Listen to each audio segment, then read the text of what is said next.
being blessed niya kaya nga. Lord, salamat gitubag gini mo akong pag-ampo. Post ko sa FB. Lord, salamat sa katubagan sa akong mga pag-ampo. I'm so blessed. No? Lord, nakapalit ko bagong sakyanan. I'm so blessed. Yeah, ang mga readers ko, ang mga nagtanaw sa FB sa imong mga followers, nasuya. Wala po nga. Lord, salamat Lord, kaya kitagaan ko ni mo chance to go abroad, to travel abroad. I'm so blessed. Lord, salamat Lord, kay boom akong negosyo. Salamat Lord, kay mo magid na, di ba? Blessed magita mo man ang gusto ni Lord po sa ato. Ngayon ana ang atong kahintang ang mga Kristohanan, no? Na mahimutang blessed mga igsoon. Tuo ba nga blessed ka?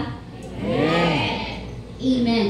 Natunawon na ito, sa definition sa blessed. According sa Bible Dictionary, ang blessed is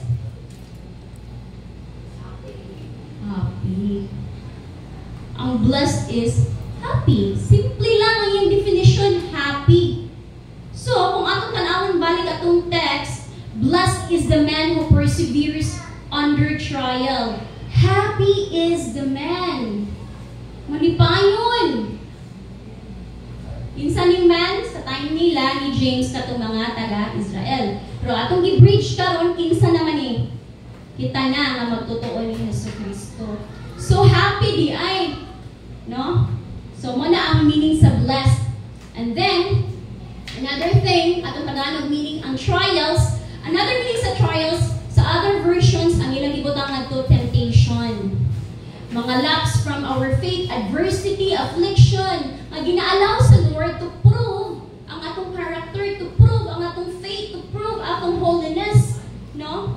And another thing, no, kinitawag na persevere, faces and withstand with courage. Faces and withstand with courage.